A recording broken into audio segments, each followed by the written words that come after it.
You have an Arctic Fox that has these steps on the side of them.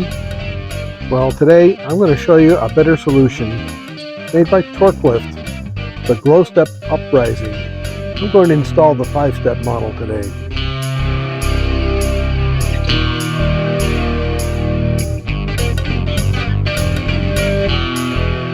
Hi there, and welcome back to Freeber's Fix It. Today's project is to replace the drawbridge style steps that came with the rig, the Arctic Fox 25-7L, with the Torklift Glowstep Revolution Uprising steps. I think they're going to be a lot better because, quite frankly, I just came from camping, and the steps are adjusted for the campground. I put these down. I think everybody's experienced this. You try to close the door doesn't close. You got to go through the whole sequence of adjusting. But that's not really a problem. It's when you have distances that are closer than the steps protrude out from the side of the rig. So I won't spend a lot of time showing you how to disassemble this particular set of steps, but I will be showing you how to install the new version of the Glowstep Uprising. So stay tuned.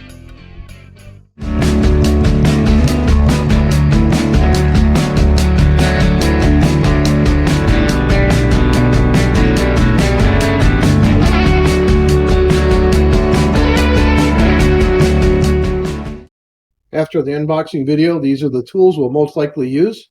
Allen heads were provided by the folks at Torklift. The center punch and drill you'll need for the drilling the door frame, tape for taping off areas that you don't want to have marked up, like the floor or the trim on the side of the door frame. Soft blow hammer for adjusting the threshold when you finally get that in place.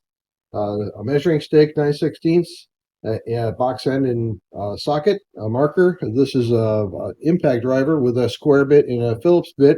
You'll need it would make it easier to get the old steps off. A drill for, of course, drilling the door frame. Then the oscillating tool will be really handy if you have one to take care of the trim on the inside of the door frame.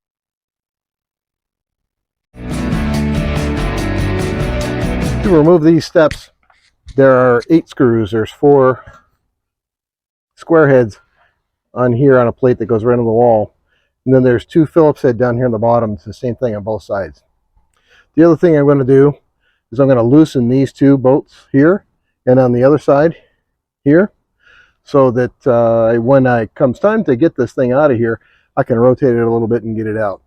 I know this is designed and this recommended to do it as a 2-person, but my second person is not available, so I'm going to do it myself, and I don't think it'll be much of a problem.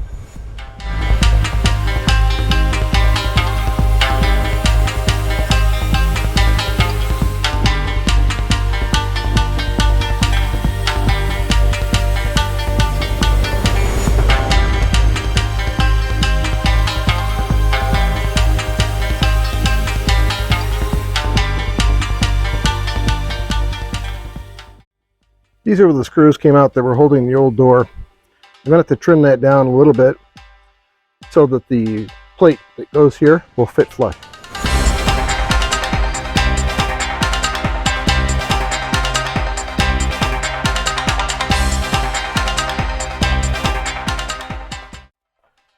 These holes here are going to be a problem if I leave them unplugged, so I'm going to get some silicone and I'm going to fill those holes.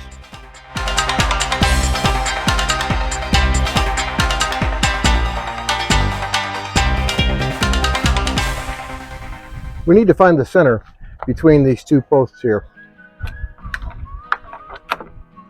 So with this fancy dancy ruler, it looks like it's 28 3/16.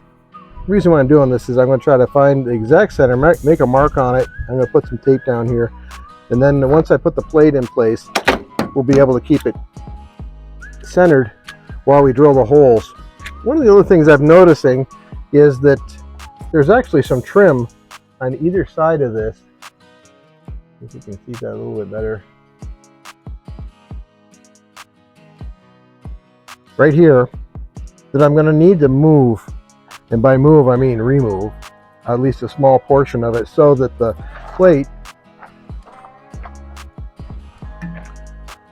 when it sits on here,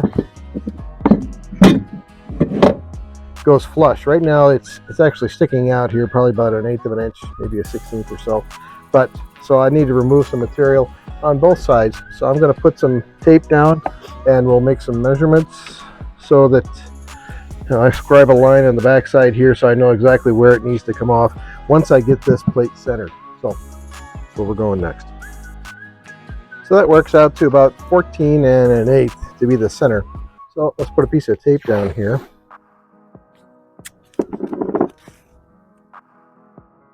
So I'm going to put a mark on it. We'll move this out of the way momentarily. And let's make a measurement.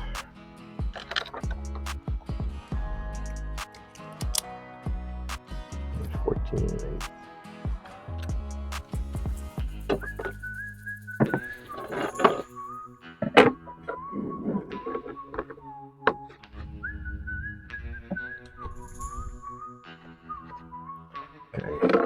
That's the center of the door. So now we're going to do the same thing for this guy. Now that I've got the mark here, I'm going to center this just as best as I can so that there's an opening here and there's an opening here and there's the same amount of clearance on either side, because this is where it's really going to be critical for the steps to come in and out. So I'm going to put a mark on this. I put a mark on this piece of tape and I'm going to lay it down so that it's commensurate with that line there, and this will keep me straight. So when I put this back in here, because I have to take it out and put it back and take it out and put it back for cutting the side pieces over on this side and over on this side, this will keep me aligned correctly. So when I start drilling the holes, things will be just fine. I need to put some marks here and on the other side so that I know where to use the vibrating tool to cut the trim so that this will fit flush up against the base plate here. So I'm going to put some tape on this base here and then mark it so that I know where and how far to cut. And let's take care of that.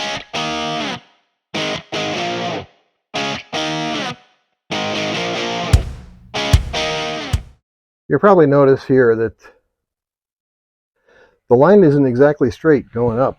And that's part of the reason is that when this is in place and straight, lined up, this bumper here has to be just slightly inside of the door so that there's a screw on the step I've seen that we don't want it to make contact with either side here. So this has got to be tipped in toward the wall just slightly so there's clearance.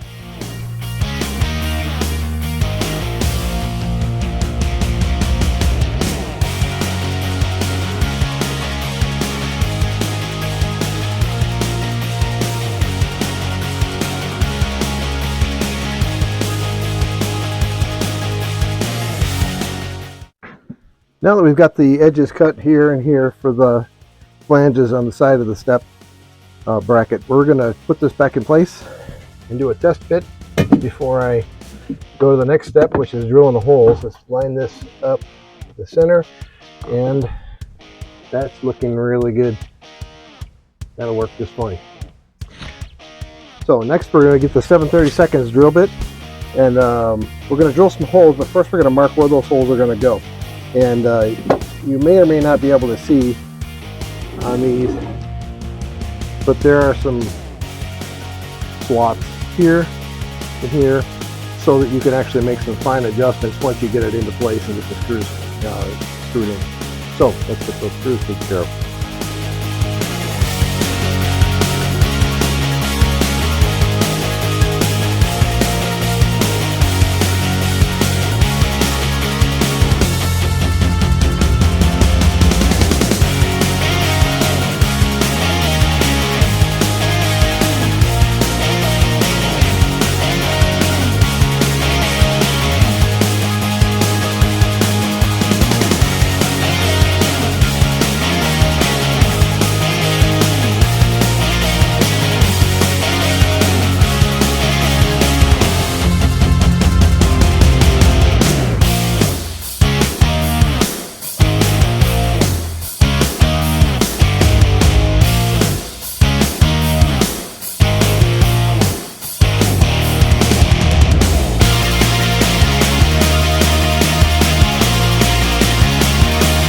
I apologize for the change in audio.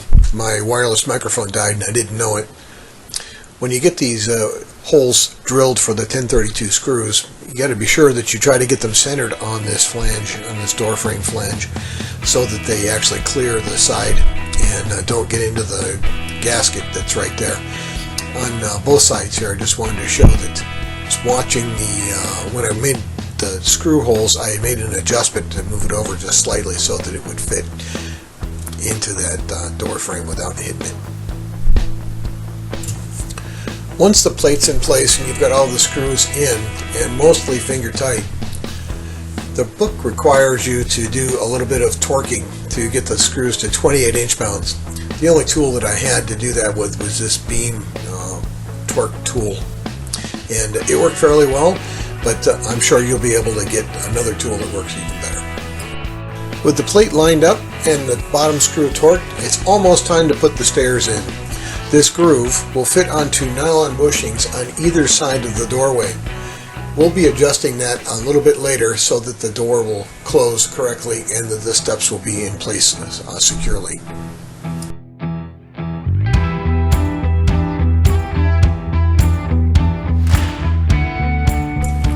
After I install the stairs, we have to adjust the threshold plate so that it's real close to the frame, less than 1/8 of an inch right there. So to do that, we're just going to give it a good shove, and we may even have to get a low blow hammer to get it to get closer. And then we'll use those 2 screws, bolts really, that I pointed to earlier, that would be the adjustment for holding that threshold plate into place along with the plate that was in there. And once we get that in place, the stairs will be almost ready to use.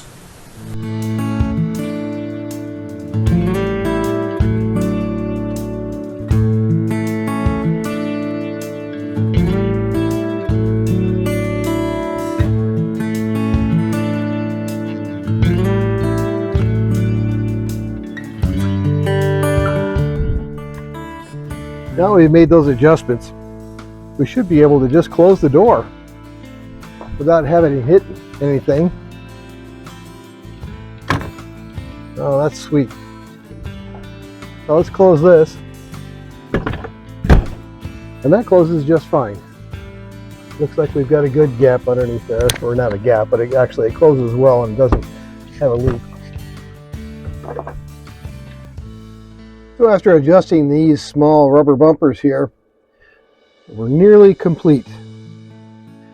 So now the door, when the door is closed, the rubber bumpers at the bottom of the steps touch against the back of the screen door, and they work just fine. They don't rattle around. So one of the last things I did just a moment ago was I actually loosened these 2 top screws here, and I moved this out just slightly. Same thing on both sides. I moved them out just slightly so that when the steps come up and they actually make contact, there's more of the rubber making contact with the steps themselves. And the only thing left to do on this is to put some sealer along the edge here and also underneath I love these steps.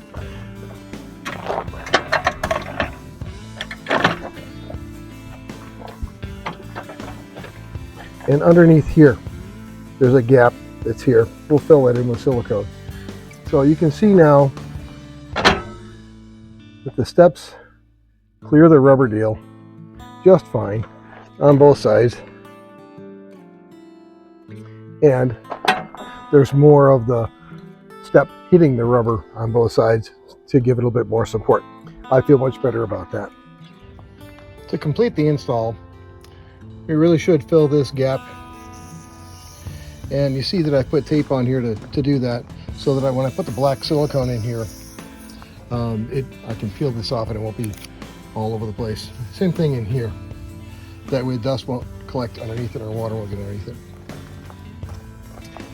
Silicone's in place. Most areas it came out really well.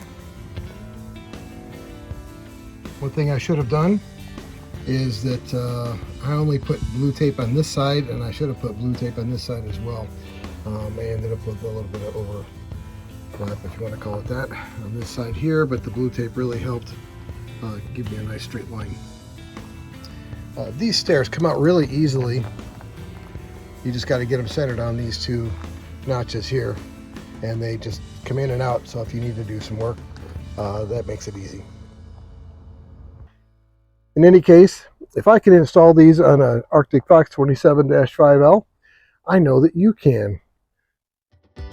That's all for today. Safe journeys, and we'll see you next time.